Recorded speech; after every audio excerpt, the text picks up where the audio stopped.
টানা ২৪ দিন ধরে ঊর্ধ্বমুখী করোনা সংক্রমণ বাড়ছে, মৃত্যু। বিশেষজ্ঞরা একে বলছেন করোনার সেকেন্ড ওয়েভ বা দ্বিতীয় ঢেউ। প্রথম ঢেউয়ের চেয়ে দ্বিতীয় ঢেউ বেশি বিধ্বংসী হয়েছে, ইউরোপ আমেরিকায় ঘটেছে বেশি প্রাণহানি। এমন বাস্তবতা সত্ত্বেও স্বাস্থ্যবিধি মানতে, সংক্রমণ ঠেকাতে স্বাস্থ্যবিধি মানতে বড়ই বেপরোয়া এবং উদাসীন আমরা। স্বাস্থ্যমন্ত্রী বলছেন যে হারে সংক্রমণ বাড়ছে তাতে বিদ্যমান স্বাস্থ্য ব্যবস্থায় কুলাবে না। পরিস্থিতি যখন এমন উদ্বেগজনক, তখন ভারত অ্যাস্ট্রাজেনিকার টিকার সব রকম রপ্তানি সাময়িক বন্ধের ঘোষণা দিচ্ছে। ভারতের এমন সিদ্ধান্তের প্রভাব আমাদের উপর কেমন পড়বে? এছাড়া বাংলাদেশের বিদ্যমান স্বাস্থ্য ব্যবস্থার চিত্রটা কেমন? প্রয়োজনে বা আক্রান্ত হলে চিকিৎসা মিলবে? সংক্রমণ ঠেকাতে কি করছে সরকার, এবং নিজেকে এবং নিজের আপনজনকে বাঁচাতে কি করছি আমরা? এইসব প্রশ্নের উত্তর খুঁজতে রাজকাহনে আছি শারমিন চৌধুরী। আমার সাথে অতিথি হিসেবে সংযুক্ত আছেন করোনা প্রতিরোধে জাতীয় টেকনিক্যাল পরামর্শ কমিটির সদস্য ও বিএসএমএমইউ এর সাবেক উপাচার্য অধ্যাপক ডাক্তার মোহাম্মদ নজরুল ইসলাম। আছেন বিএসএমএমইউ এর মেডিসিন বিভাগের সাবেক চেয়ারম্যান ও প্রধানমন্ত্রীর ব্যক্তিগত চিকিৎসক ইউজিসি অধ্যাপক ডাক্তার এবিএম আব্দুল্লাহ। আছেন স্বাস্থ্য অধিদপ্তরের মুখপাত্র অধ্যাপক ডাক্তার মোহাম্মদ নাজমুল ইসলাম, এবং আছেন চাইল্ড হেলথ রিসার্চ ফাউন্ডেশনের নির্বাহী পরিচালক ও ঢাকা শিশু হাসপাতালের অণুজীব বিজ্ঞান বিভাগের অধ্যাপক ডক্টর সমীর সাহা। স্বাগত জানাচ্ছি আপনাদের চারজনকেই আজকের রাজকাহনে। আমি যেই সিদ্ধান্তটি ভারত নিচ্ছে সেটি সম্পর্কে একটু জানতে চাই। ডাক্তার মোহাম্মদ নাজমুল ইসলাম, ভারত অভ্যন্তরীণ চাহিদা মেটানোর কথা বলে বলছে যে সব রকমের রপ্তানি সাময়িক বন্ধ অ্যাস্ট্রাজেনিকা টিকার। এমন সিদ্ধান্তের প্রভাব আমাদের উপর কেমন পড়বে? কারণ আমাদের তো স্বাস্থ্য সচিব বলছিলেন যে ২৬ তারিখ মোদির আগমনের সাথে সাথেই আমরা টিকা পাবো, অথবা তার পরপরই আমাদের দেশের টিকার চালানটি আসবে। সেটির উপর কি প্রভাব পড়বে? ধন্যবাদ। আসলে ভারতের সেরাম ইনস্টিটিউটের সাথে যে চুক্তিটি হয়েছে এটি কিন্তু একটি আন্তর্জাতিক চুক্তি, এবং আন্তর্জাতিক চুক্তির সমস্ত রীতিনীতি মেনেই কিন্তু এই চুক্তিটি বাংলাদেশ সরকার করেছে। কাজেই আমরা বিশ্বাস করি যে সেরাম ইনস্টিটিউট এবং ভারতের বন্ধুপ্রতিম দেশের যে সরকারটি আছে তারা এই আন্তর্জাতিক রীতিনীতির প্রতি শ্রদ্ধা রেখে বাংলাদেশ নিজের অর্থে যে টিকাটি ক্রয় করেছে সেটির চালান অব্যাহত রাখবে, এবং তার মধ্য দিয়ে একদিকে যেমন আন্তর্জাতিক রীতিনীতির প্রতি সম্মান দেখানো হবে, অন্যদিকে বন্ধুপ্রতিম যে রাষ্ট্রটি স্বাধীনতা সুবর্ণ জয়ন্তী পালন করছে, যার স্বাধীনতার সঙ্গে ভারতবাসীরও কিন্তু রক্ত ঘাম শ্রম জড়িয়ে আছে, সেই জায়গাটিতে রক্তের বন্ধন বা আমরা যেটি বলি যে ভ্রাতৃত্বের বন্ধন সেটি অটুট থাকবে। কাজে আমরা শেষ মুহূর্ত পর্যন্ত বিশ্বাস রাখতে চাই যেই চুক্তিটি হয়েছে সেই চুক্তি অনুযায়ী আমরা আমাদের প্রাপ্য যে টিকাটি আছে সেটি আমরা পাবো, আমরা অপেক্ষা করতে চাই। জি, নিশ্চয়ই। অনেক ধন্যবাদ ডাক্তার মোহাম্মদ নাজমুল ইসলাম। কিন্তু এই বন্ধুত্বের সম্পর্কে বিভিন্ন সময় আমরা দেখেছি ছোটখাটো বিষয়, যেমন পেঁয়াজের, তার সাথে হয়তো এখন কোনোভাবেই প্রাসঙ্গিক হবে না, তবুও পেঁয়াজ রপ্তানি বিপদের সময় আমরা বন্ধ করতে ভারতকে দেখেছি। সেজন্যই আশঙ্কার জায়গাটা। ডাক্তার এবিএম আব্দুল্লাহ, আপনার কাছ থেকে জানতে চাই, যদি সময় মতো না আসে, কারণ আমরা আশা করতে চাই, ডাক্তার মোহাম্মদ নাজমুল ইসলাম বলছে, কিন্তু যদি আশা মতো চালান না আসে তাহলে কি উদ্বেগের বিষয়ে দেখেন? সময় মতো দ্বিতীয় ডোজ ৮ই এপ্রিল থেকে দ্বিতীয় ডোজ দেওয়া শুরু হবার কথা, সেটি যদি সময় মতো শুরু করা না যায় বা বাধাগ্রস্ত হয়, তাতে আসলে উদ্বেগের বিষয় আছে কিনা? ধন্যবাদ আপনাকে। আমি একটু ১ মিনিট সময় বেশি নিচ্ছি। কালকেই তো আমরা স্বাধীনতা দিবস পালন করতে যাচ্ছি। তো আমি শুরুতেই আমাদের জাতির জনক বঙ্গবন্ধু শেখ মুজিবুর রহমানের প্রতি গভীর শ্রদ্ধা জানাচ্ছি, তার আত্মার মাগফিরাত কামনা করছি, এবং বেগম ফজিলাতুন্নেছা মুজিব, অন্য যারা জাতীয় চার নেতা এবং যে ৩০ লক্ষ শহীদ এবং ২ লক্ষ মা বোন যাদের আত্মদানে আমরা স্বাধীনতা পেলাম তাদের প্রতিও শ্রদ্ধা জানাচ্ছি, তাদের আত্মার মাগফিরাত কামনা করছি। এবং শুরুতেই আমি তো খুব উদ্বেগের খবর দিলাম যে সংক্রমণের হার বেড়ে যাচ্ছে, মৃত্যুর মিছিল বেড়ে যাচ্ছে। যারা আমাদের ছেড়ে চলে গেছেন তাদেরও আত্মার মাগফিরাত কামনা করছি, তাদের সুখ সন্তপ্ত পরিবারের প্রতি গভীর সমবেদনা জানাচ্ছি। যে কথাটা আপনার ওটা দিয়ে আমি শুরু করি, আসলে এটা তো হঠাৎ করে ভারত এই ডিসিশনটা কেন নিল? কারণ এটা একটা হতে পারে যে তাদের দেশে তো প্রচুর সংক্রমণ বেড়ে যাচ্ছে এবং কয়েকটা ওদের কিছু রাষ্ট্রে কিন্তু আবার লকডাউনও শুরু করছে। আমার ব্যক্তিগত ধারণা, যদিও তারা বন্ধ করছে, বাংলাদেশের সাথে একটা চুক্তি রয়ে গেছে এবং মাননীয় প্রধানমন্ত্রীর দূরদর্শিতায় বলিষ্ঠ নেতৃত্বে কিন্তু আমরা এই ওদের টিকা আমরা পেয়ে গেছি সিরাম ইনস্টিটিউটের। আমার ব্যক্তিগত ধারণা যে ইন্ডিয়ান প্রাইম মিনিস্টার কালকেই আসবে, এই নিয়ে নিশ্চয়ই মানে প্রধানমন্ত্রী আলাপ করবেন, এবং আমি মনে করি যে উনি অবশ্যই আমাদের দেশের জন্য যেগুলো প্রয়োজনীয় টিকা যা দরকার, যে চুক্তি অনুযায়ী ভারত যে রপ্তানি করার কথা, এগুলো আমি আশা করি যে আমরা পেয়ে যাব, আশা করি পাবো বলে আমি বিশ্বাস করি। এবং মাননীয় প্রধানমন্ত্রী এই ব্যাপারে যথেষ্ট সচেতন, এবং ওনার ব্যক্তিগত ক্যারিশমা বলেন, উনি একজন এখন বিশ্ব নেত্রী, এবং ইন্ডিয়ান প্রাইম মিনিস্টার তার সঙ্গে তার সম্পর্ক অত্যন্ত ভালো। আমার ধারণা ইন্ডিয়ার তার আভ্যন্তরীণ দেশের জন্য যা করবে তারা আশা করি আমাদের টিকাগুলো দিবে, আমি বিশ্বাস করি, কারণ আমাদের দ্বিতীয় ডোজটা তো খুবই জরুরি। একটা ডোজ দিয়ে তো সাফিসিয়েন্ট হবে না, সেকেন্ড ডোজ তো আমাদের 8 সপ্তাহ পরে নিতে হবে। সুতরাং যদি তারা হঠাৎ করে বন্ধ করে দেয়, এটা তো একটা ভয়াবহ বিপর্যয় ডেকে আনবে। আর অলরেডি সংক্রমণের হার তো বেড়ে যাচ্ছে, মৃত্যুর মিছিল বেড়ে যাচ্ছে। আমি এখনো আহ্বান জানাবো, আশা করি ইন্ডিয়া তার কথা রাখবে, চুক্তি অনুযায়ী সে অনুযায়ী কার্য করবে, এবং আমরা অবশ্যই ভ্যাকসিন পাবো এই বিশ্বাস আমি করি আর কি। জি, অনেক ধন্যবাদ ডাক্তার এবিএম আব্দুল্লাহ। শুধু তো আমরা না, আমি দেখছিলাম 190টি দেশে এরকম সিদ্ধান্তে ক্ষতিগ্রস্ত হতে পারে। মানে মহামারী আন্তর্জাতিক একটি বিষয়। আমি ডাক্তার মোহাম্মদ নজরুল ইসলাম, আপনার কাছ থেকেও এই বিষয়টিকে একটু জানতে চাই যে আপনি কি এই বিষয়তে উদ্বিগ্ন হচ্ছেন কিনা, কতটা আশাও রাখতে পারছেন? ডক্টর আব্দুল্লাহ সাহেব যেটা বললেন সেটা তো আমরা শুনলাম। এটা এটা ইন্ডিয়া বলেছে তাদের নিজের খুব দরকার, সেই জন্য এটা করেছে। এখন অন্যান্য অনেক দেশ এফেক্টেড হচ্ছে। আমাদের দেশের স্টক যদি আমরা হিসাব করি, আমি আইডিসিআর এর ওদের কাছে যতটুকু শুনলাম যে আমাদের এখন কিছু ভ্যাকসিন আছে, প্রায় সেকেন্ড ডোজটা আমরা দিতে পারবো। তাছাড়া ইন্ডিয়ান প্রাইম মিনিস্টার উনি আসছেন, ওনার সঙ্গে বোধহয় 12 লাখ ডোজ আসবে, এটা শোনা যাচ্ছে। তো ওটা আইডিসিআর এর কথাতে মানে হলো যে খুব একটা অসুবিধা হবে না মাস দুয়েক যদি গ্যাপ পড়ে। এবং মাস দুয়েকের মধ্যে সেরাম ইনস্টিটিউটের কি অবস্থা হবে সেটা আমরা ঠিক জানি না। আর এটা জিনিসটা আমরা এখনই শুনলাম, কিন্তু এটার আসলে গুরুত্ব কতটুকু সেও নিজে বুঝতে পারছি না। এটা ইন্টারন্যাশনাল ব্যাপার, তো দেখা যাক। আমরা আশা করি যে এটা জি, উত্তরে উঠবে। আমি একটু ডাক্তার মোহাম্মদ নজরুল ইসলাম, মানে সেকেন্ড ডোজ কি করে আছে, হিসাবটা কি মেলে? কারণ আমাদের যে পরিমাণ আসছে, আমরা শুনছি যে 1/2 কোটির উপরে মানুষ টিকা নিয়েছে, প্রথম ডোজের টিকা নিয়েছে, আরো 64 লাখ সম্ভবত রেজিস্ট্রেশন করেছে প্রথম ডোজ নেবার জন্য। আমরা তো পেয়েছি, আমাদের তো প্রথমে 20 লাখ উপহার হিসেবে পেলাম, তারপরে 50 লাখের, আমরা তো 1 কোটি টিকাও এখনো পর্যন্ত সে অর্থে পাইনি। তাহলে দ্বিতীয় ডোজটা কিভাবে আমাদের নিশ্চিত হয়ে রয়েছে, সেই প্রশ্নটি তো থাকছে, সেই প্রশ্নটি জাগেই কিনা। সেটাই আমি ভাবছিলাম। আপনি যেরকমটা ভাবছেন আমি ওইটাই ভাবছিলাম। কিন্তু আইডিসিআর এর chief consultant, chief scientific officer, উনি একটা হিসাব দিলেন যে এখন ওনাদের হাতে যে ভ্যাকসিন আছে তাতে আমরা সেকেন্ড ডোজ শুরু করতে পারবো। এই সেকেন্ড ডোজ আমাদের এপ্রিল থেকে শুরু হবে, এপ্রিলের 7 তারিখ থেকে। এর মধ্যে যদি সিচুয়েশন ইমপ্রুভ করে তাহলে মনে হয় কোনো অসুবিধা হবে না, এটুকু আমার ধারণা আর কি। অনেক অনেক ধন্যবাদ ডাক্তার মোহাম্মদ নজরুল ইসলাম। আমি ডক্টর সমীর সাহা, আপনার কাছ থেকে একটু জানতে চাই। আপাতত আমরা আশা করছি যে আমাদের সময় মতো টিকাটা চলে আসবে একটু, কিন্তু এর মধ্যে আমরা প্রতিদিন জানতে পারছি যে এখানে নতুন ভ্যারিয়েন্ট আসছে, যুক্তরাজ্যে আসছে, সাউথ আফ্রিকার নতুন ভ্যারিয়েন্ট, আমরা শুনছি বাংলাদেশে বাংলা মিউটেশন হয়েছে, ভারতে কি যেন একটা শুনছি ডাবল মিউটেশন হচ্ছে, ডাবল মিউটেন্ট কোভিড ভাইরাস এরকমটা পাওয়া যাচ্ছে। মানে এরকম কি মিউটেশন হতেই থাকবে? আর এই সব ধরনের উপরে বা সব ভ্যারিয়েন্টের উপরে টিকার কি কার্যকারিতা আছে? ডক্টর সমীর সাহা, একটু আনমিউট করে নেবেন আপনার ডিভাইসটি। অনেক ধন্যবাদ আপনাকে, এবং খুবই ইম্পর্টেন্ট প্রশ্ন এবং সময় উপযোগী অলসো। আমি বলবো যে মিউটেশন তো হবেই, এবং মিউটেশন হওয়াই হলো ভাইরাসটার একটা কাজ।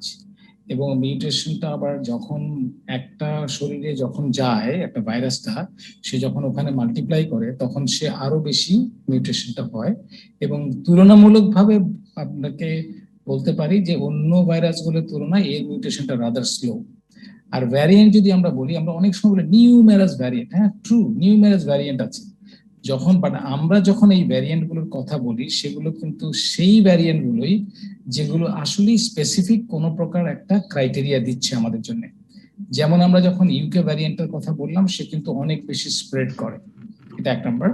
আমরা জানি যে সাউথ আফ্রিকাতে যেটা আছে সেটা একটু ডিফারেন্ট, যে নট অনলি স্প্রেড করে, সে সিভিয়ারিটিও তার বেশি। অ্যাট দ্য সেম টাইম তার যে ক্যারেক্টারিস্টিক্স, তাতে করে আমাদের কিছু জায়গায় অন্তত আমরা বুঝতে পারি যে ডিরেক্ট যেই ভ্যাকসিনের কাজটা আছে সেটাও কিন্তু একটু কম এফেক্টিভনেস হবে। কিন্তু এট দ্য সেম টাইম আমরা এটা জানি না এখন পর্যন্ত যে আমার যে হিউমারাল ইমিউনিটি থাকবে সেটাতে কতটা কাজ করবে। আমরা ব্রাজিল সম্পর্কে অনেক জানি না, এগুলোই কিন্তু আমাদের ঘুরে ফিরে এই এই ভ্যারিয়েন্ট গুলো আছে।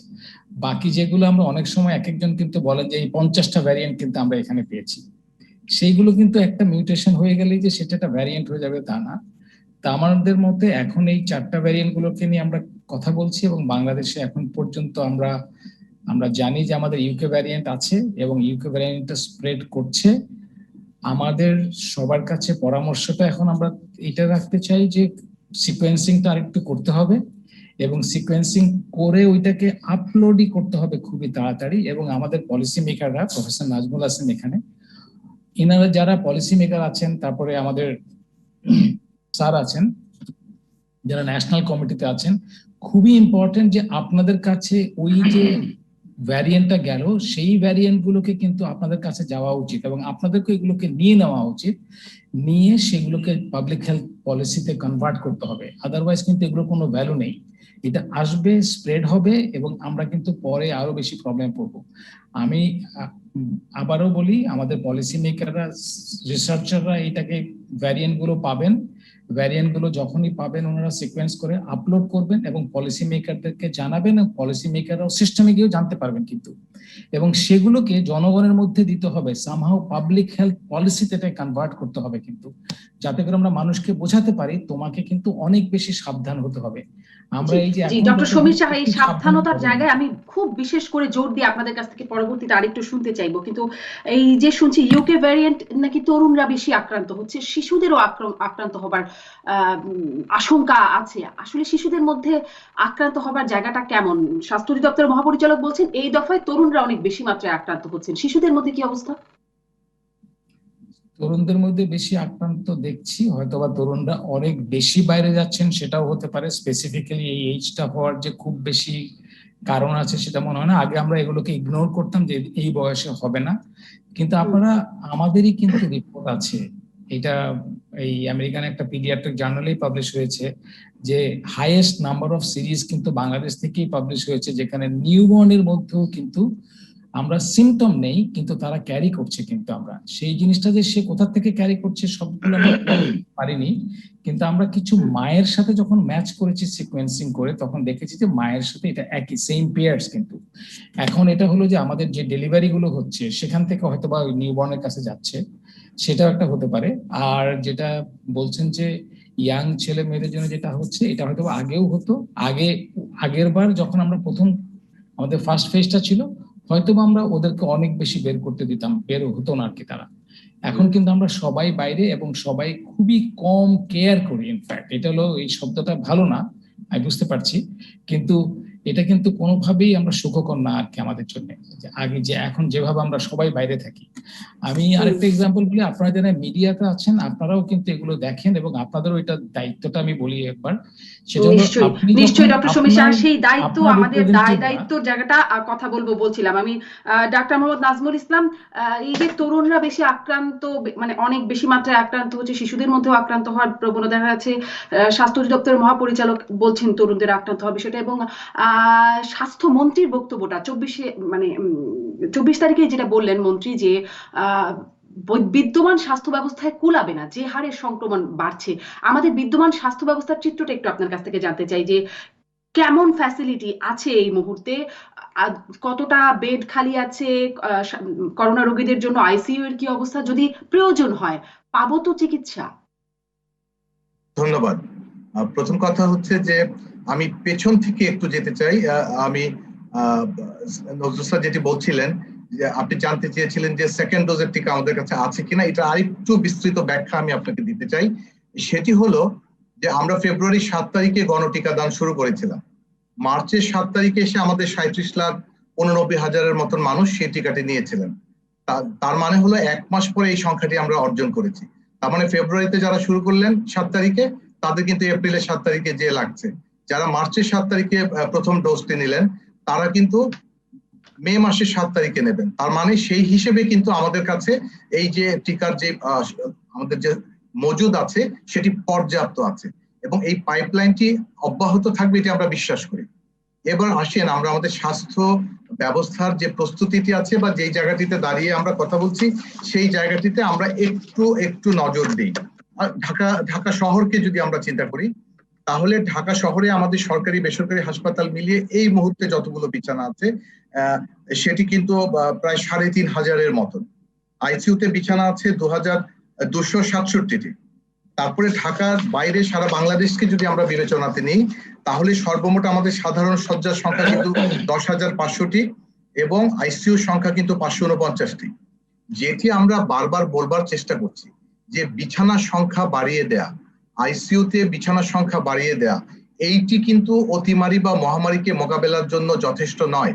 এটি যেহেতু মানব দেহ থেকে আরেক মানব দেহে যাবে, মানুষের কাছ থেকে মানুষের কাছে যাবে, এই যে ট্রান্সমিশন, সেই ট্রান্সমিশন চেইনটাকে যদি আমরা ভাঙতে না পারি, তাহলে আমরা যতই বিছানার সংখ্যা বাড়াই না কেন, যতই আইসিইউ শয্যা বাড়ুক না কেন, শেষ পর্যন্ত কিন্তু শয্যা এবং অন্যান্য আনুষঙ্গিক সুবিধা যা বাড়লো, রোগীর সংখ্যা কিন্তু তার চেয়ে কয়েক গুণ বেড়ে যাবে। সেই কথাটি আমরা গত কিছুদিন ধরে বারবার বলবার চেষ্টা করছি। যে ধরনের আত্মতুষ্টিতে ভুগে আমাদের তরুণরা বা অন্য মানুষরা একটু খালি আছে কেমন সেটি আমাদেরকে একটু জানাতে পারেন? যে এখন আপনি যে হিসাবটা দিচ্ছিলেন, বেড কত আছে, আইসিইউ কত আছে ঢাকার বাইরে, খালি কি পরিমাণ আছে? খালির সংখ্যাটি কিন্তু অনেক বেশি নয়। খালির সংখ্যাটি যে পরিমাণ সংক্রমণ হচ্ছে, যত বেশি সংক্রমণ হবে রোগী কিন্তু হাসপাতালে তত বেশি সংখ্যায় যাবে এবং তাদের মাঝ থেকেই কিন্তু যারা খারাপ রোগী বা ঝুঁকিতে আছেন তাদেরকে কিন্তু হাসপাতালে ভর্তি হতে হবে। এবং মনে রাখতে হবে যে এই ঢাকা মহানগরীতে কিন্তু ২ কোটি বা তার কাছাকাছি এমনকি বেশি সংখ্যক মানুষ থাকেন, যেখানে স্বাস্থ্যবিধি মেনে চলবার প্রবণতাটি কিন্তু আমরা দেখেছি গত কিছুদিন ধরে একেবারেই উপেক্ষা করা হচ্ছে। এবং এই উপেক্ষার কারণেই কিন্তু হিউম্যান টু হিউম্যান ট্রান্সমিশনটি অনেক বেশি বেড়ে গেছে, যেটি আলোচনায় বারবার আসছিল। এবং যত পরীক্ষা করা হচ্ছে ১০-১৫% বেশি কিন্তু দেখা যাচ্ছে যে পজিটিভ আমরা পাচ্ছি। কোনো জেলাতে কিন্তু এই সংখ্যাটি আরো বেশি। সে কারণেই আমরা বারবার বলতে চাচ্ছি যে জনসমাবেশ, অহেতুক জনসমাগম যদি বন্ধ করা যায়, মাস্ক ব্যবহার যদি নিশ্চিত করা যায়, নিরাপদ শারীরিক সামাজিক দূরত্বটি যদি আমরা নিশ্চিত করতে পারি, সাবান দিয়ে অন্তত যদি হাত ধুয়ে ফেলা যায়, হ্যান্ড স্যানিটাইজ করা যায়, এটি কেবল নিজে করলে হবে না। জি, ডাক্তার মোহাম্মদ নাজমুল ইসলাম নিশ্চয়ই এই বার্তাটি হয়তো আরো একবার আপনাদের কাছ থেকে শুনবো। আমি আইসিইউ এবং সাধারণ বেডের কথা জানতে চাইছিলাম। আশেপাশের মানুষ, চেনা পরিচিত অনেক মানুষের মধ্যেই এখন দেখছি যে আইসিইউ খুঁজে পাচ্ছেন না, মানে কোথায় আইসিইউ পাওয়া যাবে, কোথায় খালি আছে, এই তথ্যগুলো আমরা কোথা থেকে পাবো? যে আমার আইসিইউ প্রয়োজন হলে কি আমি হাসপাতালে ঘুরতে হবে, নাকি আমি কোথাও থেকে জানতে পারবো যে ওই হাসপাতালটিতে গেলে আমি আইসিইউ খালি পাবো? এই জায়গাটিতে আমাদের কাজ করবার আছে। আমাদের স্বাস্থ্য অধিদপ্তর থেকে করোনা সংক্রান্ত যে ওয়েবসাইটটিতে আমরা বিভিন্ন তথ্য দিয়ে থাকি, সেটিকে আমরা পরিকল্পনা করেছি যে আমরা টেলিভিশন স্ক্রলে এবং গণমাধ্যমের মধ্য দিয়ে আমরা জানিয়ে দেব। কিন্তু তারপরেও কিন্তু সমস্যা থেকে যাবে, কারণ আপনি টিভির স্ক্রলের নিচে যে লেখাটি উঠছে সেটি কিছুক্ষণ পর কিন্তু অন্য আরেকটি লেখা এসে তাকে প্রতিস্থাপন করছে। কাজেই যিনি রোগী নিয়ে, সংকটাপন্ন রোগী নিয়ে বিভিন্ন হাসপাতালে যাবেন, তার পক্ষে কিন্তু স্ক্রলের দিকে মনোযোগ রাখা খুবই কঠিন। এই জায়গাটি তো আমরা চিন্তা করছি, আমরা চেষ্টা করছি এটিকে কত সহজভাবে করা যায়। তবে মনে রাখতে হবে যে সরকারি হাসপাতালগুলোর আইসিইউর উপর কিন্তু স্বাভাবিক সময়েও প্রচন্ড রকমের চাপ থাকে। সেই তুলনায় বেসরকারি হাসপাতালে যে আইসিইউ গুলো আছে, যেহেতু সেখানে খরচের পরিমাণটা বেশি, সে কারণে সেখানে সবসময়ই চাপ কম থাকে। কিন্তু রোগীর সংখ্যা যদি ক্রমাগত বাড়তে থাকে, তাতে খারাপ রোগীর সংখ্যা বাড়বে এবং সরকারি বেসরকারি কারো পক্ষেই কিন্তু এই চাপ সামাল দেওয়া খুব সহজ হবে না। অধ্যাপক ডাক্তার মোহাম্মদ নজরুল ইসলাম, আপনার কাছ থেকে একটু ওই আগের অংশে যে বিষয়টি নিয়ে কথা বলছিলাম সেটির একটু যোগ করে আপনার কাছ থেকে জানতে চাই যে ডাক্তার মোহাম্মদ নাজমুল ইসলাম যেটি বলছিলেন যে বেসরকারি হাসপাতালে অপেক্ষাকৃত বেশি আসন খালি পাওয়া যায়, খরচ বেশি, কিন্তু এই যে তথ্যগুলো জানবার বিষয়ে আমি জিজ্ঞাসা করছিলাম, আপনারা জাতীয় পরামর্শ কমিটি হিসেবে কি পরামর্শ দিচ্ছেন এখানে? কারণ মানুষের আসলেই তো খুব ভোগান্তি যে কোথায় আসলে আইসিইউ খালি পাবো আমরা। একটা হেল্পলাইন নাম্বার থাকা বা ওয়েবসাইটে সব সময় তথ্যটা আপডেট করা, এগুলোতে কিছু একটা সুবিধা হতে পারে কিনা, আপনারা কি স্যার পরামর্শ দিচ্ছেন?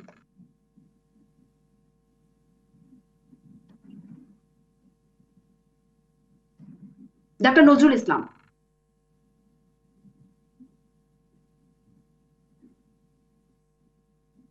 ডাক্তার মোহাম্মদ নজরুল ইসলাম, আপনি যদি আমাকে শুনতে এখন যেটা নজরুল ইসলাম সাহেব ওনারা চেষ্টা করছেন, ওনারা আমার মনে হয় নেটওয়ার্কটি বেশ খারাপ অবস্থায় আছে। আমরা নিশ্চয়ই এই প্রসঙ্গে যদি সম্ভব হয় আরেকটু শুনবো। আশা করছি এটার একটা সমাধান আপনারা খুব দ্রুত বের করবেন, কারণ আসলে মানুষের ভোগান্তি আমরা আশপাশ থেকে শুনতে পাচ্ছি। ডাক্তার এবিএম আব্দুল্লাহ, আপনার কাছ থেকে এটি জানতে চাই যে মানে যে মানুষ দ্রুত হাসপাতালে না যেতে পারলে, আমি শুনছিলাম বা বিভিন্ন জায়গায় পড়ছিলাম যে কখনো কোথাও কোথাও নাকি 15 মিনিট থেকে শুরু করে 2-3 ঘন্টার মধ্যে অবস্থা নাকি খুব খারাপ হয়ে যাচ্ছে, খুব দ্রুতই তার কোথাও এক জায়গায় ভর্তি হওয়া বা চিকিৎসা পাবার প্রয়োজন হচ্ছে, কারো কারো নাকি ডায়রিয়া, বমি, এই ভাবগুলো খুব বেশি হচ্ছে। আপনি স্যার একটু স্পষ্ট করে বলবেন আমাদের যে এইবারে যেই সংক্রমণটা দেখা যাচ্ছে বা দ্বিতীয় ঢেউ, সেখানে কিরকম প্রভাব পড়ছে বা ভোগান্তিটা কিরকম হচ্ছে, কখন বা কি লক্ষণ দেখা দিলে বুঝতে হবে যে আমাকে এখনই হাসপাতালে যেতে হবে? না, ধন্যবাদ আপনাকে। আসলে তো মানে দ্বিতীয় ঢেউ যেটা চলছে, গত কয়েকদিন দেখলে দেখা যায় যে সংক্রমণ খালি তো বেড়েই চলছে, মৃত্যুর মিছিলও বাড়ছে। এটা এক এক রোগীর এক এক রকম সিমটম হচ্ছে। তো ওই গতবারও আমরা অনেকগুলো দেখি, যত দিন যাচ্ছে নতুন নতুন তথ্য আমরা কিন্তু পাচ্ছি।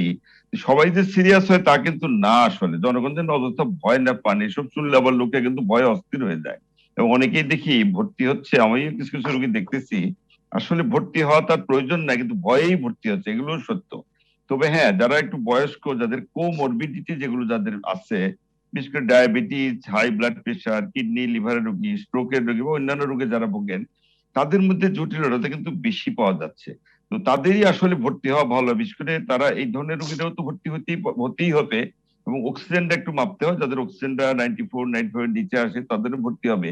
তবে ইয়াং যে পেশেন্ট গুলো সংক্রমিত হচ্ছে, আমি কিছু কিছু ইয়াং রোগী কিন্তু পাচ্ছি। খুব জটিলতা যে খুব বেশি তা কিন্তু, সব যে আমি দেখি তা না, এটাও সত্য। তবে আমি কিন্তু ইয়াং অনেক পেশেন্ট পাচ্ছি, অত কিন্তু জটিল হয় না, কিছু কিছু হয়তো পাচ্ছি। তো সুতরাং অযথা যতক্ষণ ভর্তি ও সন্তুষ্ট যেন না হন। তবে হাসপাতালের কথাটা আমি একটু অ্যাড করতে চাচ্ছি।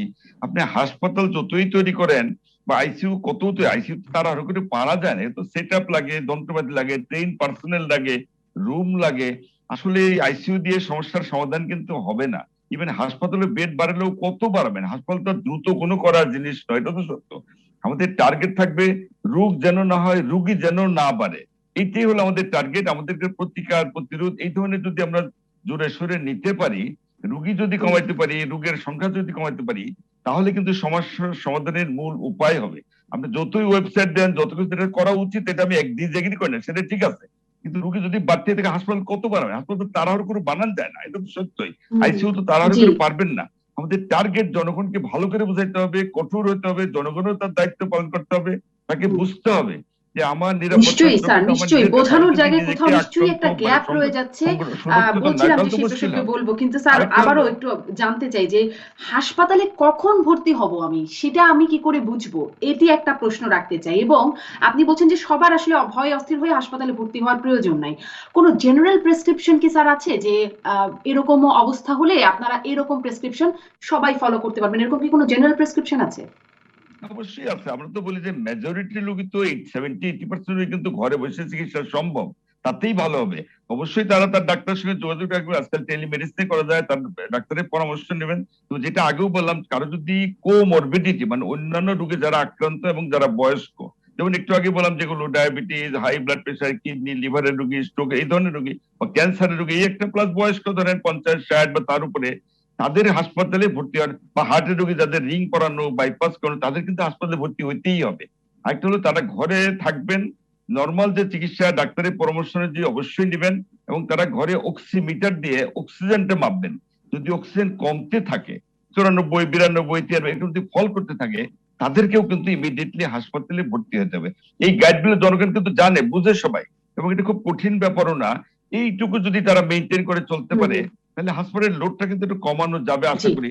তারপরেও বলবো, অনেক অনেক আমাদের ধন্যবাদ রোগ ডাক্তার এবিএম রোগী আব্দুল্লাহ। যেন না এই হয়, এটা বিষয়ে আমি ডাক্তার প্রতিরোধমূলক ব্যবস্থা মোহাম্মদ নিতে হবে। নজরুল ইসলাম স্যার, আপনার কাছ থেকেও কিছু যদি শুনতে পারি যে মানুষ এই সময়ে কি করবে, করোনার সংক্রমণ কোন পর্যায়ে গেলে মানে কি কি লক্ষণ দেখা গেলে কি কি প্রতিকার সে নিতে পারে, নিজ থেকে কি নিতে পারে, কখন হাসপাতালে যাবে, আপনি যদি স্যার কিছু যোগ করেন।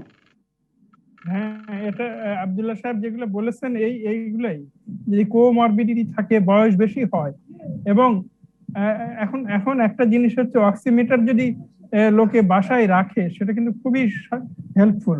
মানে যদি মাপে যে অক্সিজেন স্যাচুরেশনটা কমে যাচ্ছে, তখন অন্য কোনো না হলেও তাকে হসপিটালাইজ করতে হবে। এটা এটা এটা উনি উনি সুন্দর করে বলেছেন। এগুলাই মাঝে মাঝে টেলিভিশন থেকে মাঝে মাঝেই এই প্রোগ্রামগুলো করতে হবে, মানুষকে বারবার করে বলতে হবে যে এই করলে হসপিটালে যাবে, এই করলে হসপিটালে না যেও। স্যার তাহলে আরেকটু স্পষ্ট হই যে এই যে আপনি অক্সিমিটারের কথা বলছেন, আপনারা ডাক্তার আব্দুল্লাহ বলছিলেন, এটি কি সাধারণ ফার্মেসিতে পাওয়া যাবে? এটির দাম কত হবে এবং সেই অক্সিজেন লেভেল কি কোথায় থাকলে বুঝতে হবে যে আমার অবস্থা খারাপ? দামটা 1000 মতো, 1000 ভালো অক্সিমিটারই পাওয়া যায়, পালস অক্সিমিটার। এটা অনেকেই অ্যাফোর্ড করতে পারে। এবং এটা এখন আমাদের যে করোনা সংক্রমণ হচ্ছে এই সময় একটু অক্সিমিটারের হ্যাবিটটা করা উচিত। আমাদের অনেকের বাসায় ব্লাড প্রেশার আছে, যন্ত্র আছে ইত্যাদি, কিন্তু অক্সিমিটারটা এইবার করোনা সংক্রমণের সময় এটা তাহলে কিন্তু খুব ভালো গাইড। কিছুই বোঝা যাচ্ছে না কিন্তু অক্সিজেন টেনশন কমে যাচ্ছে, তাহলে হসপিটালাইজ করতে হবে। কত থাকলে স্যার, অক্সিজেন লেভেল কত থাকলে হসপিটালে যেতে হবে? অক্সিজেন লেভেল 100 এর কাছাকাছি থাকবে নরমাল, 99, 100, 98 এই পর্যন্ত। এটা যদি দেখা যায় যে একটু পরে 97 হলো, তারপরে একটু 96 আসতেছে, 90 এর নিচে আসলে তো একেবারে ওটা ভর্তি করাই উচিত সঙ্গে সঙ্গে। কিন্তু এই অল্প 90 থেকে 100 এর মধ্যে এইটুকু জায়গার মধ্যেই এটা খুব ভালো করে মানে লক্ষ্য করতে হয় যে কমছে কিনা। কমার টেন্ডেন্সি থাকলেই ওকে বাসায় রাখা ঠিক না, অক্সিজেন তার প্রয়োজন।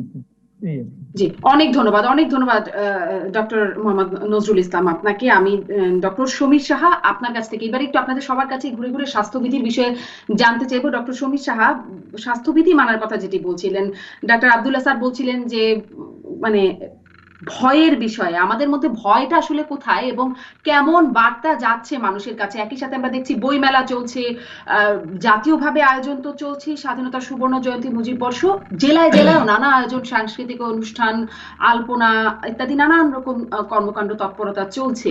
সেখানে আসলে মানুষের কাছে কি বার্তাটা সঠিকভাবে দেওয়া যাচ্ছে যে আসলে পরিস্থিতি কতটা উদ্বেগজনক?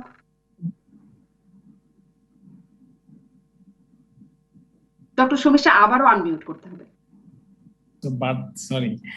বার্তাটা মনে হয় আমরা এটা হলো আমরা নিজেদেরকে স্বীকার করতে হবে, বার্তাটা আমরা দিতে পারছি না। আমি যে কথাটা বলে শেষ করছিলাম যে আপনাদের যে সাথীরা বিভিন্ন জায়গায় যখন গিয়ে আপনাদেরকে নিউজটা দেয় এবং তখন উনি যখন মাইক্রোফোনটা বসে থাকেন তখন চারিদিকে কিন্তু অনেক লোক থাকে।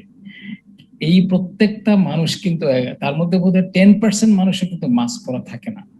আমরা সবাই এটা দেখি কিন্তু আমরা কেউই এখনো কিছুই করছি না। এখন এই বিপদ অবস্থায় হয়তো আমরা আবার অনেক কিছু করব।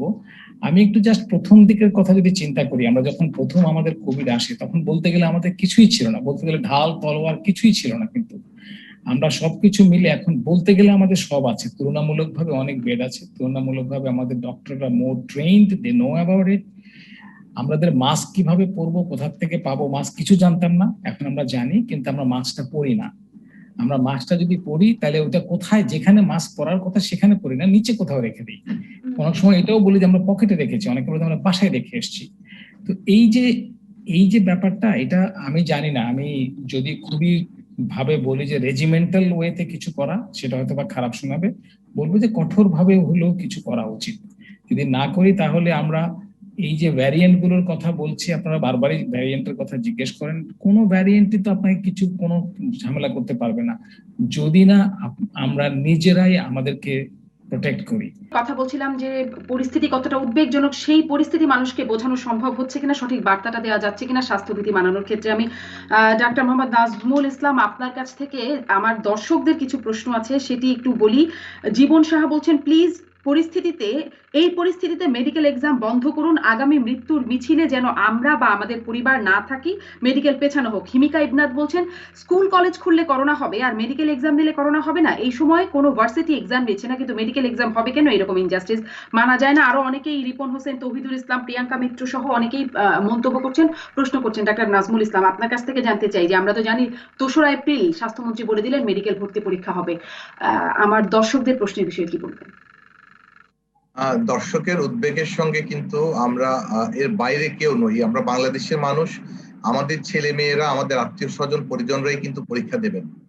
সংক্রমণের ঊর্ধ্বগতি যদি অব্যাহত থাকে এবং সেইটি আশঙ্কাজনকভাবে যদি ক্রমাগত বাড়তেই থাকে, আমরা বিশ্বাস করি, আমরা এটি গভীরভাবে বিশ্বাস করি যে প্রয়োজনের সময় সরকার সঠিক সিদ্ধান্তটি নেবে। আগামী এক সপ্তাহে যদি সংক্রমণের হার কমে যায়, স্বাভাবিকের দিকে চলে আসে, পরিস্থিতি স্বাভাবিক থাকে, তাহলে বিচার বিবেচনা করে যে পরীক্ষার সিদ্ধান্তটি আছে সেটি হতে পারে। কিন্তু পরিস্থিতি যদি এমন হয় যে একেবারেই ভয়াবহ সংক্রমণের মধ্যে আমরা পড়ে গেছি, মৃত্যুর মিছিল অনেক দীর্ঘ থেকে দীর্ঘতর হচ্ছে, আমি বিশ্বাস করি যে স্বাস্থ্য মন্ত্রণালয় সঠিক সিদ্ধান্ত সঠিক সময়েই নেবেন। পরীক্ষার তারিখ নির্ধারণ হয়েছে মানে এই নয় এখনো কি যে এটিকে সঠিক সময় পরিবর্তন আসেনি? করা ডাক্তার যাবে না। মোহাম্মদ নাজমুল ইসলাম, এই সঠিক পরিবর্তনের সময়টা যে জায়গাটি বিভিন্ন সরকারের মেলা জায়গা চলছে, থেকেই বিভিন্ন নির্ধারিত আয়োজন হবে, চলছে, ততক্ষণ অন্যদিকে পর্যন্ত আমাদের একটু ধৈর্য ধারণ করা হবে। ভ্রাম্যমাণ আদালত চলছে, সাংঘর্ষিক বার্তা কিনা? আমি আপনার প্রশ্নটি বুঝতে পারিনি, আরেকবার যদি আপনি বলতেন। অবশ্যই বিভিন্ন মেলা চলছে, বই মেলা চলছে, সাংস্কৃতিক আয়োজন, বিভিন্ন আয়োজন চলছে, আবার অন্যদিকে ভ্রাম্যমাণ আদালত নামছে স্বাস্থ্যবিধি মানানোর জন্য। একটা সাংঘর্ষিক অবস্থা কিনা? এখনো কি সেই মানে যথাযথ সময়টি আসেনি এই বিষয়টি স্পষ্ট করবার? আসলে বাংলাদেশ আমাদের একটা চমৎকার সুন্দর দেশে, আমরা কিন্তু বৈপরীত্যের মধ্যেই বসবাস করি। আমরা কিন্তু বরাবরই কন্ট্রাস্টের মধ্যে আছি। বইমেলা যেমন হচ্ছে, সেটি যদি এমন হতো আমরা দেখতাম যে প্রত্যেকে মাস্ক পরে গেছেন, দূরে দূরে দাঁড়িয়ে ধৈর্য নিয়ে অপেক্ষা করছেন, একজনের পর একজন বই সংগ্রহ করছেন, তাতেও কিন্তু মেলার উৎসবের চিত্রটি কম হতো না, আনন্দ কিন্তু সেখানে বিপুল পরিমাণে থাকতো। কিন্তু আমরা দেখলাম যে না, আসলে কেউ মানতে চাচ্ছে না। কারণ এক ধরনের আমি বলবো যে আত্মতুষ্টি সবার মাঝেই কাজ করছে, বোধহয় করোনা চলে গেছে, আমার আর কিছু হবে না, আর বিধি না মানলেই বা কি হবে। কিন্তু না মানলে কি হয় সেটি তো আমরা দেখছি গত 2-3 সপ্তাহ ধরে। কাজেই সেই জায়গাগুলো নিশ্চয়ই যারা নীতি নির্ধারণ করেন সেখানে তারা ভাবনা চিন্তা করছেন। আমি আপনার মাধ্যমে পুরো দেশবাসীকে আমি আশ্বস্ত করতে চাই, জানাতে চাই যে যে ভাবনাগুলো জনগণ করছেন একই রকম ভাবনা কিন্তু আমরাও ভাবছি। আপনারা খুব সহজেই সেই ভাবনাগুলো জেনে যাবেন, কারণ আমরা স্বাস্থ্য অনেক ধন্যবাদ অধিদপ্তর ডাক্তার কিন্তু মোহাম্মদ নাজমুল জনগণের ইসলাম। সঙ্গে বিমান কাজ করে। চলাচল বা বিভিন্ন দেশের সাথে যোগাযোগ, সেই বিষয়েও কোনো ভাবনা চলছে আমাদের? প্রথমত যে যোগাযোগগুলো আছে আন্তর্জাতিক পরিমণ্ডলে, সেটি কিন্তু একেবারেই কমে এসেছে, খুব খুব অল্প যোগাযোগ আছে। এবং এটি আমাদের কিন্তু মাথায় রাখতে হবে যে আমাদের যে অবকাঠামো নির্মাণ হচ্ছে, আমাদের যে শিল্পায়ন হচ্ছে, ওষুধ শিল্প থেকে শুরু করে প্রতিটি জায়গাতেই আমাদের কাঁচামাল কিন্তু বিদেশ থেকেই আনতে হয়। কাজেই একেবারেই যদি বহির্বিশ্বের সঙ্গে যোগাযোগ বন্ধ করে, একদম দরজা বন্ধ স্পষ্ট, করে অনেক আমরা বসে ধন্যবাদ। থাকি, একেবারেই তাহলে বিচ্ছিন্ন কিন্তু করবার আমাদের সুযোগ নেই, বিষয়টি বার্তাটি ব্যবসা স্পষ্ট। বাণিজ্য ডাক্তার প্রতিষ্ঠান। নজরুল ইসলাম, আপনার কি বার্তা? ডাক্তার নজরুল ইসলাম, জি, প্রশ্নটা কি বললেন?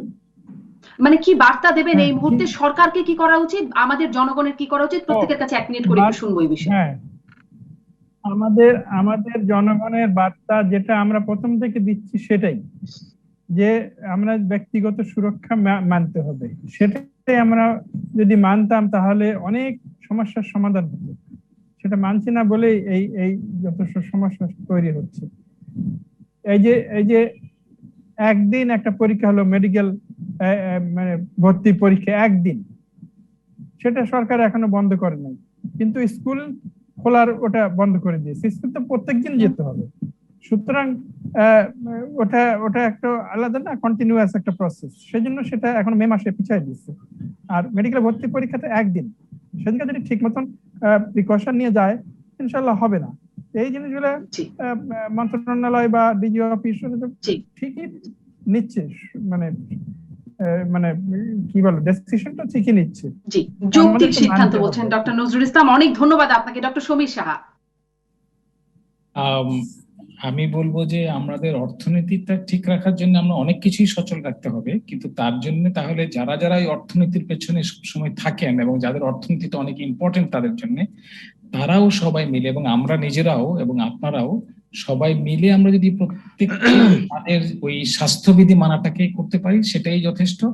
একটা এক্সাম্পল হলো বইমেলার এক্সাম্পল, এটা বড় বইমেলাতে যখন ঢুকে তখন কিন্তু সবাইকে বলা হয় আপনি মাস্কটা পরুন, মাইকে অ্যানাউন্সমেন্ট হচ্ছে। আমরা গেটে যখন দেখি তখন কিন্তু ওনারা মাস্ক পরেই ঢুকছেন, কিন্তু যখন আমরা স্টলের দিকে তাকাই তখন দেখি যে ওখানে একজনও কিন্তু মাস্ক পরা থাকে না। সো এটা আমি জানি না আসলে কাকে ব্লেম করবো আমরা, আমরা যিনি পড়ছেন না ওনাকে, নাকি আমরা আর কিছু করতে হবে। সুতরাং এটা আমাদের নিজেদের উদ্যোগ নিতে হবে, প্রত্যেককে বলতে হবে যে দয়া করে মাস্কটা পরুন, রাস্তাঘাট থেকে শুরু করে সবাই আমরা। জি, অনেক ধন্যবাদ doctor Samir Saha, doctor ABM Abdullah. আমরা যেন সচেতন হই, সেজন্য আমাদের জন্য কি বার্তা দিবেন, সরকারের জন্য কি বার্তা থাকবে? বার্তা মানে ওই আপনার আগের একটা প্রশ্ন যেটা ছিল, আমরা কি জনগণকে সঠিক বার্তা দিচ্ছি, ওইটা দিয়েই শুরু করি। আমরা কিন্তু বার্তা দিচ্ছি, আপনারাও দিচ্ছেন, মিডিয়া দিচ্ছে, কিন্তু জনগণের মধ্যে একটা গা শোয়া ভাব হয়ে গেছে। গতবার যে যখন শুরু হয়, ভয় ভীতি আতঙ্ক যেগুলো ছিল মানুষের মধ্যে কেটে গেছে, গা শোয়া ভাব হচ্ছে, যা হয় হবে, আল্লাহ যা করা করবে, এরকম ফিলিং কিন্তু অধিকাংশ। তা না হলে দেখবেন এই যে শারীরিক দূরত্ব, সামাজিক দূরত্ব যেগুলো বলি কিছুই মানা হচ্ছে না। আপনি দেখেন বিয়ে শাদীদের ধুম পড়ে গেছে, পর্যটন কেন্দ্রগুলো লুকানো, যে কুয়াকাটা বলেন, কক্সবাজার বলেন, 10 লক্ষ লোক নাকি এই ছুটির মধ্যে গেছে, হোটেলে নাকি থাকার জায়গা নাই। যে মিছিল মিটিং হচ্ছে, ওয়াজ মহফিল হচ্ছে, বিভিন্ন রকমের সমাবেশ, এগুলো কিন্তু সবচেয়ে ডেঞ্জারাস জিনিস। জনগণের জন্য একটাই বার্তা, আপনি নিজের সুরক্ষা, আপনার নিরাপত্তা কিন্তু আপনি নিজের কাছে। মনে করেন না যে আমি ভালো আছি আর কারণে তা, কিন্তু আমাকে সুরক্ষা, আমার নিরাপত্তা আমাকে নিতে হবে। আমি ভালো থাকলে পরিবার পরিজন, পাড়ার প্রতিবেশী, দেশ, জনগণ সব ভালো থাকবে। এই ব্যাপারে কোনো যেন আমরা গাছাড়া ভাব, জনগণের মধ্যে একটা শিথিলতা, গাছাড়া ভাব, শৈথিল্য ভাব, উদাসীন ভাব বা খামখেয়াল, এগুলো কিন্তু লক্ষ্য করা যাচ্ছে। এই ব্যাপারে জনগণ যেন সচেতন থাকেন। আর শুধু জনগণকে দোষ দিয়ে লাভ নাই, সরকারকেও কিন্তু কঠোর পদক্ষেপ নিতে হবে। প্রয়োজনে আইন শৃঙ্খলা রক্ষা করে পুলিশ, র্যাব, বিজিবি, তাদেরও সহায় নিতে হবে, প্রচার প্রচারণা বাড়াইতে হবে, লিফলেট, পোস্টার, মিডিয়া, যেভাবেই হোক জনগণ এবং সরকার সমন্বিত পদক্ষেপের মাধ্যমে যদি আমরা কাজ করতে থাকি, তাহলে কিন্তু এটা সংক্রমণ রোধ করতে হবে। প্রয়োজন একটা কমিটি করা যেতে পারে, গ্রামে গ্রামে মহল্লায়, যারা বিশিষ্ট লোক, ইমাম সাহেব, মসজিদের ইমাম সাহেব, শিক্ষক, ছাত্র যুবক, জনতা, জনপ্রতিনিধি সবাই মিলে করে আমরা প্রচারণা চালাই, জনগণকে উদ্বুদ্ধ করতে হবে। নিশ্চয়ই এটি একটি ভালো প্রস্তাবনা। নিশ্চয়ই কর্তৃপক্ষ আপনারা এই বিষয়গুলো আরো বিবেচনা করবেন। অনেক ধন্যবাদ। আমরা কোনো মতেই চাই না আমাদের দেশে সংক্রমণ বাড়ুক। ডাক্তার মোহাম্মদ নাজমুল ইসলাম, অনেক ধন্যবাদ আপনাকে। ডাক্তার আব্দুল্লাহ ধন্যবাদ, ডাক্তার মোহাম্মদ নজরুল ইসলাম, ডক্টর সমীর সাহা, চারজনকে ধন্যবাদ জানিয়ে শেষ করছি রাজকাহন।